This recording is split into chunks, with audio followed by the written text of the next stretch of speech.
whites, Europeans, all coming together because they were together locked into a social class that could not progress. And the elites had the brilliance to understand, why don't we create whiteness? Which means that if you're white and a peasant, you're closer to being a white elite than you'll ever be to being a black. Hi, this is Bishop James Dixon. Welcome to the Empowered by Faith broadcast, brought to you by James Dixon Ministries and the Community of Faith Church based in Houston, Texas. We would love for you to visit us, in fact, because we are a battleship church. Maybe you're looking for a church that's serious about making a difference and an impact. Well, that is the COF. We're a battleship impacting poverty, crime, homelessness, sex and human trafficking. We're doing the real work outside of the church walls. Got that? In fact, today's message is the beginning of a new series entitled A Prophetic Call to Justice for Such a Time as This. During racial discrimination and oppression and all sorts of ills, we've got to have a prophetic call to justice. So be sure to tune in Monday through Friday right here on theCUBE for this powerful new series, and tell all your friends about it. And after this brief announcement and video, I'll be back with the word for today. These are perilous times for America. The social climate is impacted by racial injustice, a broken criminal justice system that unjustly punishes poor people and people of color. The ongoing story of police brutality against unarmed people has strained relationships between the community and law enforcement. And add to this the voter suppression movement, where states like Texas are enacting laws that are designed to decrease black and brown voter participation. So, what does the church do in the midst of this kind of social turmoil? Well, the church should be doing what Bishop James Dixon and the Community of Faith is doing. We are leading the fight for justice, equality, and righteousness. I am glad to be a part of a church that doesn't remain silent when unarmed men and women are being killed by police. Everyone knows that Bishop Dixon is God's voice for social justice and for positive changes in our society. Some people talk it, Bishop Dixon walks it. Yes, the Community of Faith keeps proving that it's a battleship church, not a cruise ship. In addition to being an anointed preacher and pastor, Bishop Dixon is a real leader who serves to empower his community. So you see him in Austin at the Capitol, challenging lawmakers to pass laws to combat child sex trafficking. Bishop Dixon is there to fight against voter suppression. You see him standing with other leaders, speaking truth to power in behalf of the less fortunate.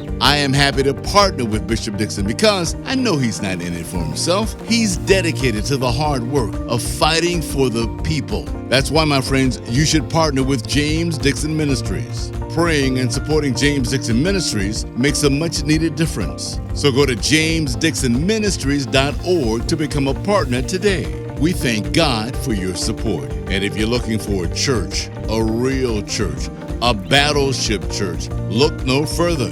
You found it.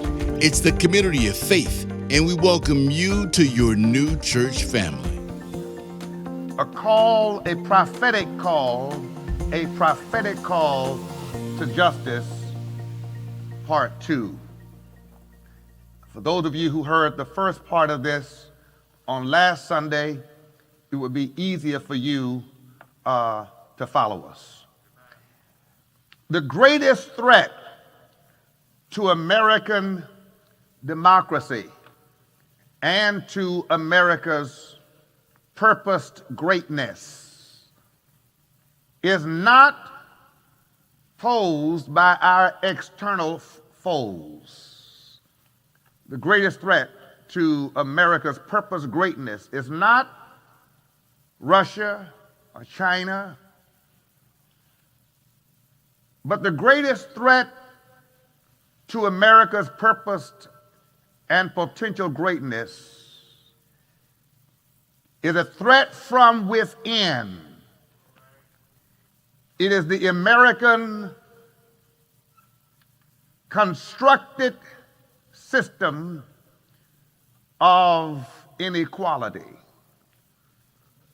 Racism is an American construct that's working against itself. It's literally amazing that the most destructive force in America is a construct of America itself. We have deceived ourselves as a nation. Racism and classism and sexism and other isms from within are more debilitating, more destructive than any of the external forces that we think may be our greatest threats. It is the dreadful miscalculation of the detriment of inequality, injustice, and inequities that has had and continues to have on our nation's progress. We have never been as productive as we could be. We have never been as profitable as we could be.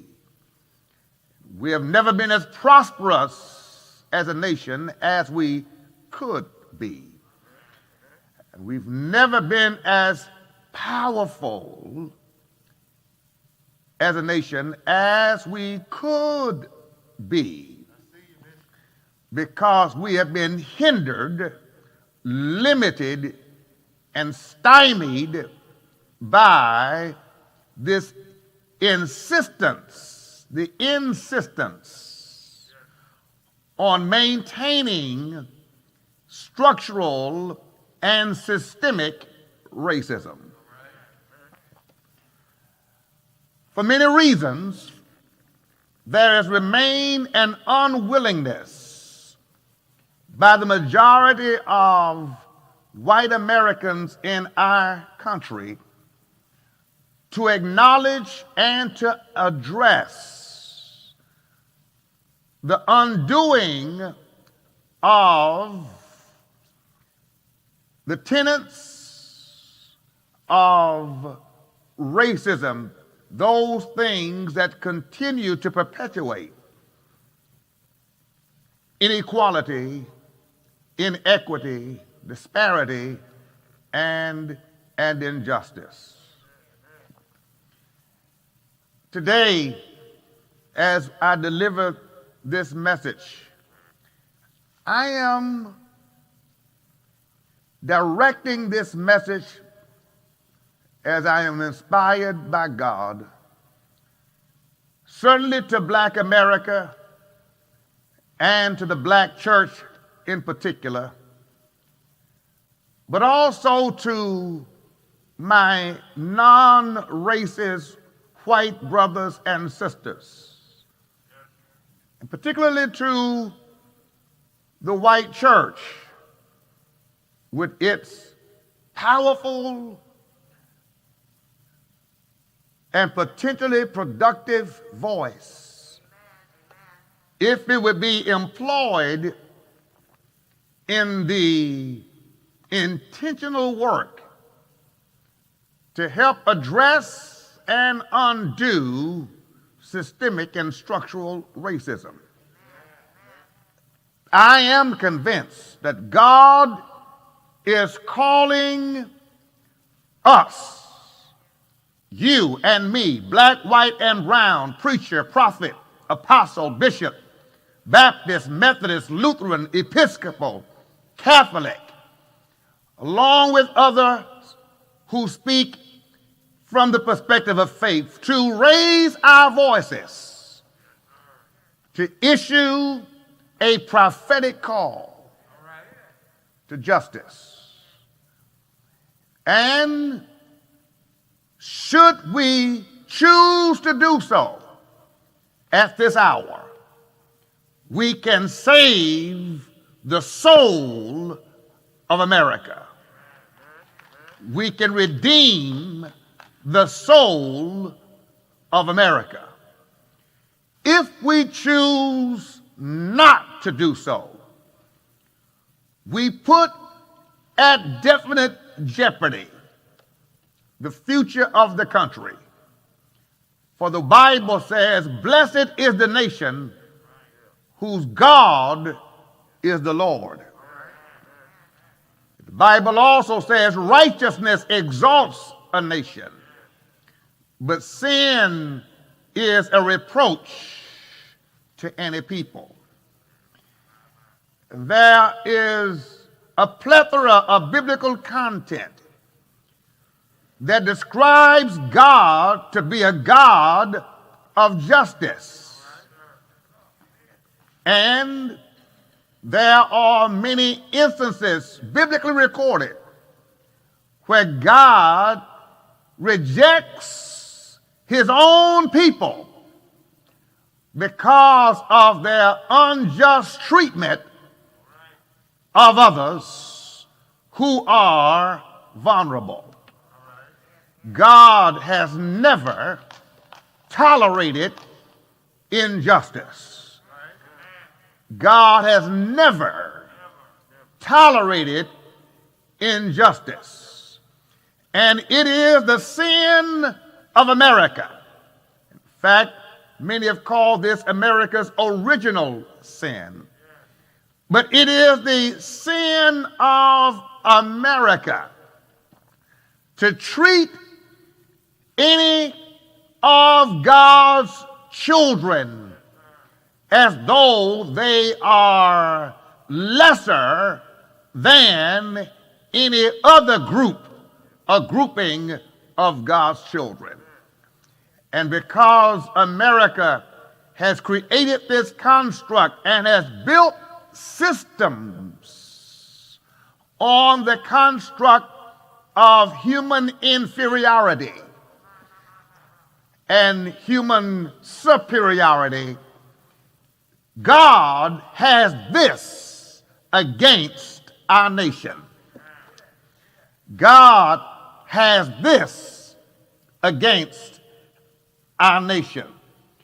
And so it is the call of God today to leaders to unite across lines of color and political affiliation, to unite with God in the dismantling of systems that are oppressive and that undermines human potential, to the dismay of their creator.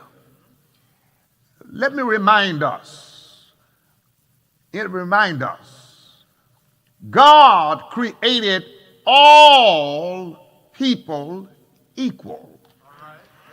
All are made in his divine image and after his likeness. Acts chapter 17 reminds us that of one blood, God has created all humanity. Of one blood. And God has placed humanity in various places in the earth. But all humanity, wherever you see a human being, you are seeing the best of God. You are seeing God's divine creation in his image and in his likeness. I would say to us, line up with God and treat all of God's family as equal. I know you're enjoying this message. It's really powerful just to think about the people who shed their blood so that we could have the freedoms we now enjoy. That's the model Jesus set for all of us. But before we get to the message, I want to remind you to follow me on social media.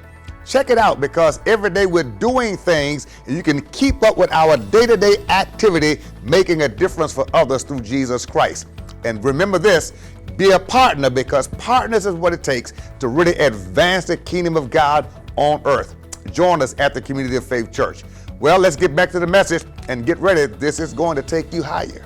Line up with God and treat all of God's family as equal. dismantling systems that undermine human progress, human potential, and that understates human value. I will say to you today that amazingly, with all of the evidence that reveals systemic and structural racism and classism, we still live as a nation that's greatly in denial. Even after George Floyd, even after Jacob Blake, even after Breonna Taylor, even after Sandra Bland, even after Philando Castile, even after Trayvon Martin, even after the countless names we can call black and brown and others who have been shot down in the streets unarmed, we are still a nation greatly in denial concerning injustice. It might shock you to know that even today, 75% of white Americans don't believe that America has a problem with race. That's almost unbelievable. That in 2020, with all of the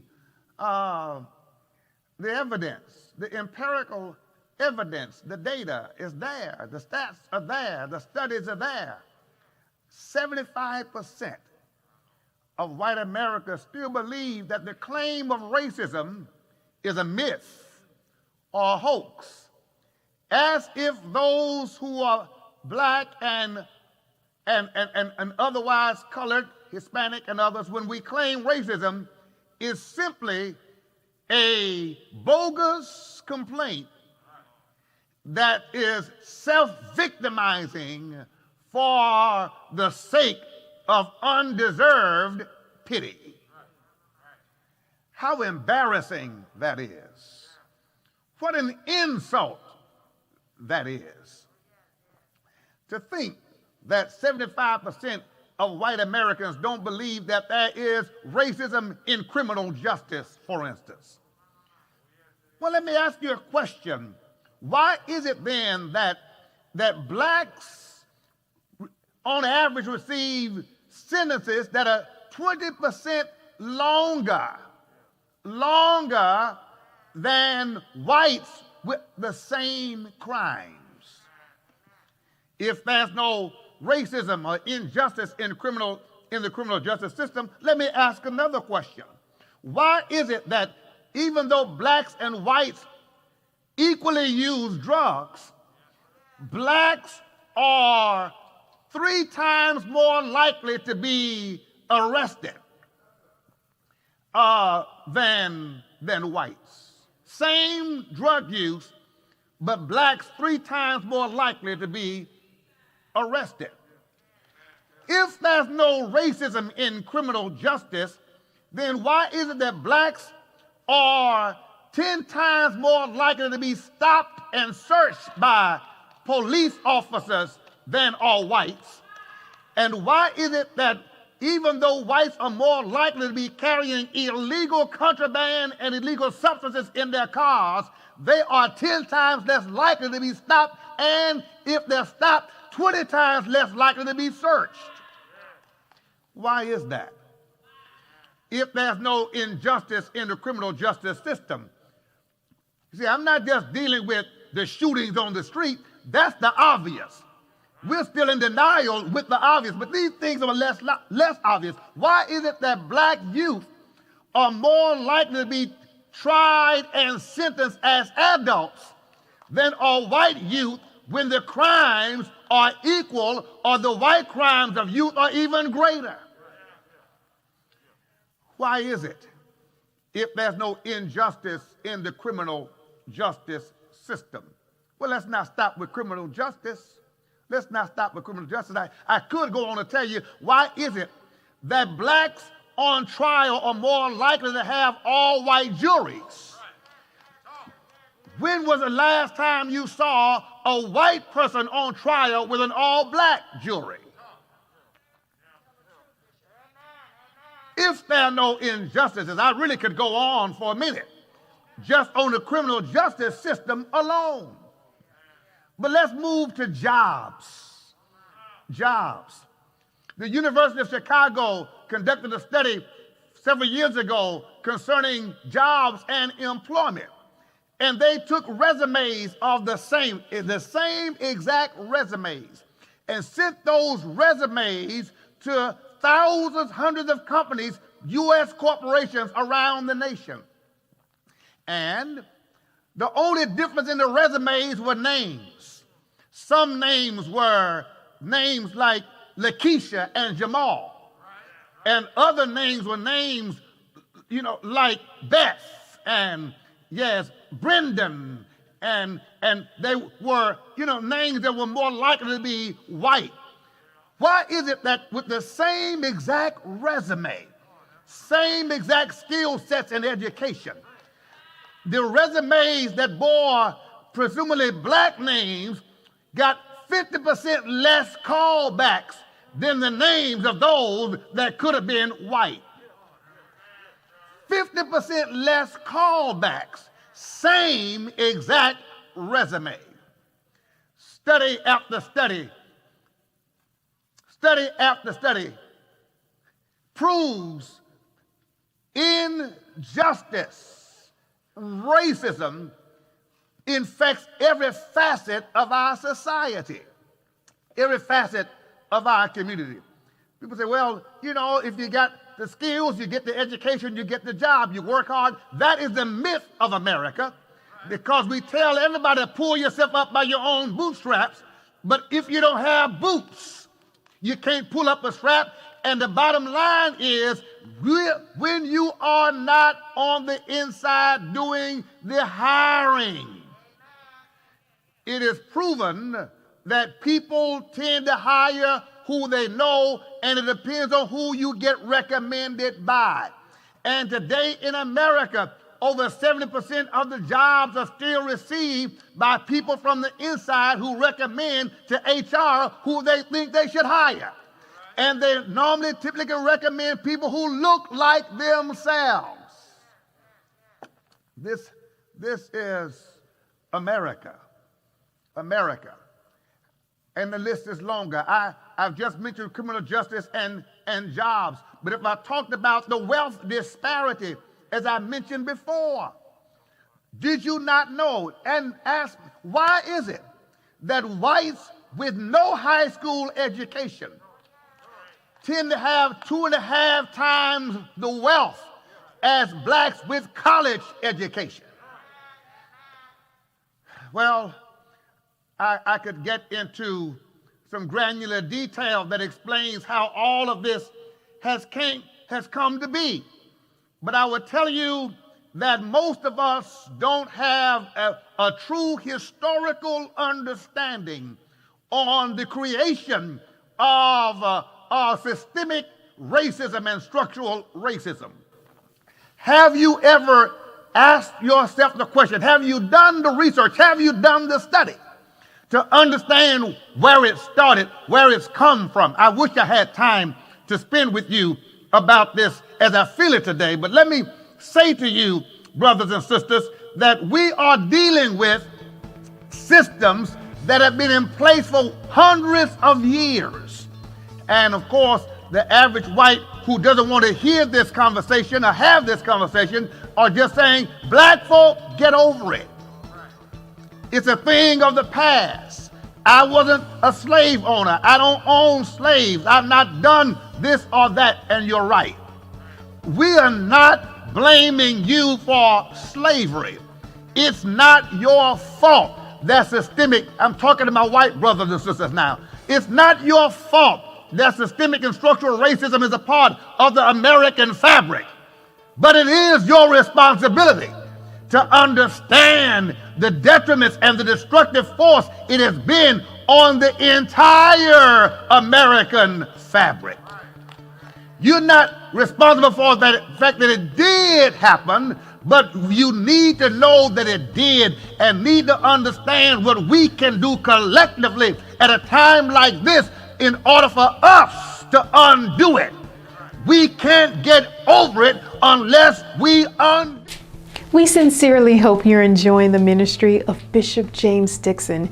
We also hope you appreciate the work we're doing to impact our community and the world.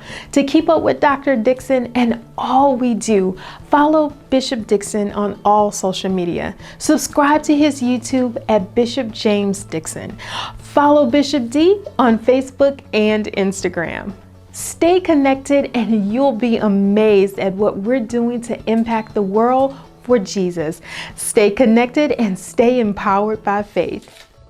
I hope the message of prophetic call to justice has blessed you this week. And it's an honor to share these messages directly with you because the Community of Faith is a battleship church. I am a prophetic teacher and preacher. And yes, God is prophetically calling us to justice. Thank you for tuning in and thank you for praying for us and thank you for supporting. You can do that today, of course, financially. Text the word give to the number that's on your screen and you can make a donation right now or do it through our website. It takes people like you who are really believers in the power of God's word to keep a ministry like this on the air. So thank you for sharing. And don't forget to tell your friends and neighbors about it and join us next week for another empowering word through Empowered by Faith. We thank you for tuning in today. We're certain this end time message has been relatable, resourceful, and is refueling you to want to make changes in order to be a change agent for yourself, your family, your community, state, and yes, this nation. This is not it. There's more. To receive this message in its entirety, simply go to thecommunityoffaith.org, click on the e-giving prompt. Here you'll click on the donation button, and you'll find this message available as an MP3 or MP4. Or you may purchase by text, texting the word GIVE, that's G-I-V-E, to 713-338-9011. Select this message and format preferences. Both are secure ways to obtain this message today.